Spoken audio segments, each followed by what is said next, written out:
Hey friends, today we are gonna make our own dream catchers. So some of you may have made this before, so you might already know what to do.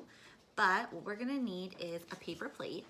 So any paper plate you have at home, yarn, any color you want. This is the only color I have, so you guys can use different colors if you want, however you wanna make your project. So grab your yarn, you'll need scissors, you'll need a hole puncher, and some crayons or markers or color pencils, whatever you want to decorate your dream catcher with. And then you're also going to need some beads. So this is a brand new kit that I have, so I'm going to open up these beads and use them for the dream catcher. So once you have all your materials, the first thing that you're going to do is you're going to cut a hole in your plate. Okay, so the plate is going to be the frame of our dream catcher. So you're going to want to cut the middle part out. So the best way to do that is you fold it in half, like that, and then you're gonna cut it, okay? So go gather your supplies, fold your plate in half, cut the center out, and then come on back and we'll continue with the next step. Okay, so you've gotten your supplies and you folded your plate in half like this, and you cut this part out, the center. So then when you unfold your plate, you have the part of your dream catcher. So now what you can do is you can decorate it. Decorate however you want all the way around. So you can color it, paint it, draw designs, however you want to decorate your dream catcher. You're going to decorate it all the way around, okay? So go ahead and decorate. I'm going to decorate mine, and then we will come back for the next step. Okay, so you've decorated your plate. So this is what mine looks like. I just did like the night sky, because a dream catcher, you use it when you're sleeping, right? So that is what mine looks like. I just did little stars and colored in the blue sky. So that is gonna be mine. And I thought that would go really well with my blue yarn. So that is what my dream catcher looks like. I'm sure yours looks way better. So after you've decorated, the next step is we're gonna need to do the hole punches for the yarn, okay? So you're gonna want a hole punch all the way around the rim of your plate. So I have a regular hole punch here. You might need help with a grown-up because it's kind of hard. You have to like squeeze it together to cut the plate. So you're gonna put the plate inside the hole punch like this, and then you're going to punch a hole. So it should look like that. You see I left a lot of space because we're gonna put the yarn in there and the yarn's gonna be pulling. And if you don't have a lot of space here next to the hole, it may rip. So you just wanna leave a good amount of space, not a lot of space, but just a good amount so it won't rip through. So we're gonna go ahead and hole punch all the way around, and then we're gonna come back and do the yarn. Okay, so you did your hole punches. So as you can see, I made a little bit of a mistake, but that's okay. So if you make a mistake, you just do the hole further in, and then you just keep going. So you could do your holes really close together, or you can do them far apart. If you do them close together, you're gonna have more yarn in the center of your dream catcher. If you do them far apart, you're not gonna have as much yarn, okay? So whatever look you wanna do, you can do it. So go ahead and get your yarn. So I've already cut my piece. I cut a really long piece because I don't want to run out of yarn. So you can go ahead and cut a really long piece of yarn. See, I made it really, really long. I'd rather it be too long than too short. So after you get your yarn, you're going to want to start weaving. So you're going to go in through the front, pick any hole you want, and you're going to go in through the front, and you're going to pull it out of the back.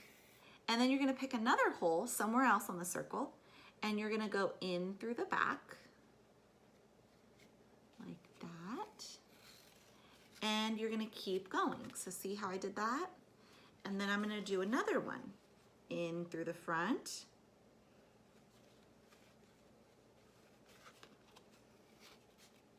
And see how it's getting kind of tight? So I need to make sure I'm pulling it through. In through the front. And I'm gonna go out of the back of my dream catcher.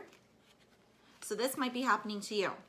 So see my yarn, it's starting to fray. It's starting to all come apart at the bottom. So that's okay, you can just cut it off and start again.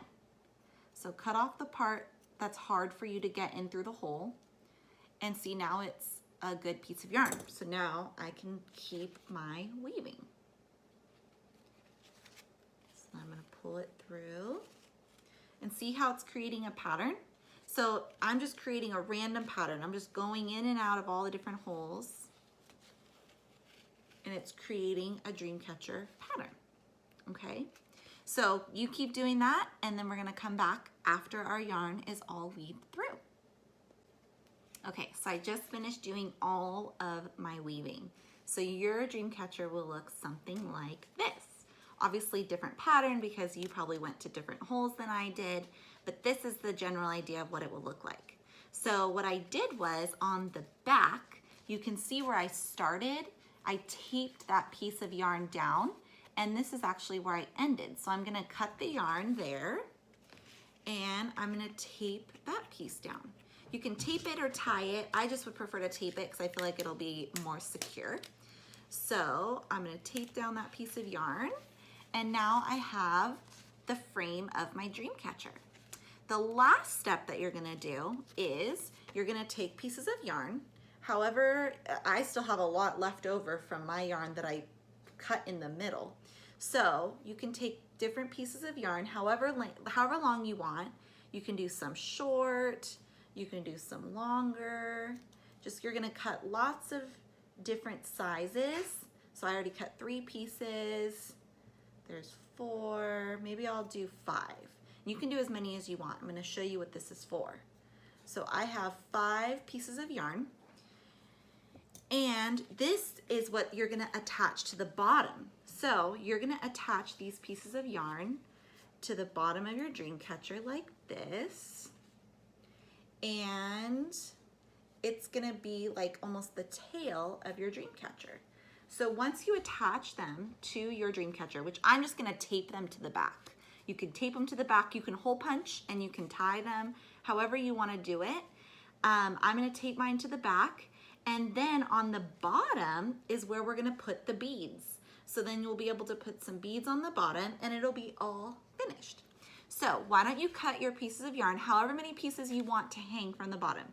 It could be 1 piece, or it could be 10 pieces, however many you want. So go ahead and cut your pieces of yarn, tape them to the back of your dream catcher, and then we'll come back and do the beading. Okay guys, I ran into a problem. My beads that I just opened that are brand new are too small for my yarn. The hole in the bead is too tiny. So I won't be able to put beads on it, which makes me really sad. But I know there's bigger beads at Kids Country. So when we go back to Kids Country, I will be able to put beads on my dream catcher. So I hung the string down like this, and what you're gonna do at home with your beads is you're gonna slide the beads on the bottom of your yarn and tie the bottom. So it's not gonna fill the entire string, it's just gonna fill the bottom. So you could have 4 or 5 on one and maybe 2 on another, however you wanna design it, but it's gonna be the string hanging down and then a few pieces of beads on the bottom. So your guys is gonna look so much better than mine because yours is gonna actually have the beads on it. Another thing that you can do is take a piece of yarn, make a loop on the top of it, tape both sides of the yarn so it makes a loop, and then you can hang it up. So Native Americans used to make dream catchers because they believed that hanging a dream catcher above you while you sleep would catch all the bad dreams so you only have good dreams. So if you guys want to try that, you're welcome to, and let me know how that goes. I actually have a dream catcher next to my bed. It's pink, and I think it helps me have good dreams at night. So let me know how your dream catcher looks and how it works, and I can't wait to hear how you guys like this project. All right, guys, have a good day.